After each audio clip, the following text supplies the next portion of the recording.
আমাদের একটা এনএলডিসি সফটওয়্যার আছে, আপনার প্রতি ঘন্টায় যাচ্ছে সেইটা আমরা আপডেট করতেছি, সেই এটা কম্পাইল করে আরবি থেকে আরবিটা জানাচ্ছে যে আমার এই লাগবে, সেই অনুযায়ী আমরা প্রত্যেক সমিতি থেকে প্রতি ঘন্টায় তথ্য দিয়ে দিচ্ছি যে আমার সমিতিতে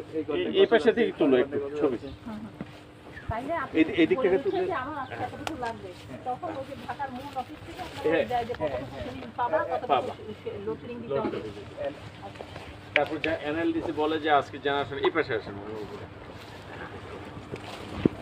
তারপর এনএলডিসি তখন ওরা ঠিক করে যে আজকে কত ডিমান্ড আমার কত এখন তো ডিমান্ড কম আমার এখন কম এখন তো উৎপাদনের চেয়ে কম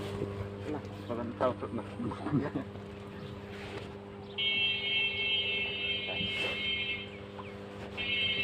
ওয়াইসের সার্ভিসের কাছে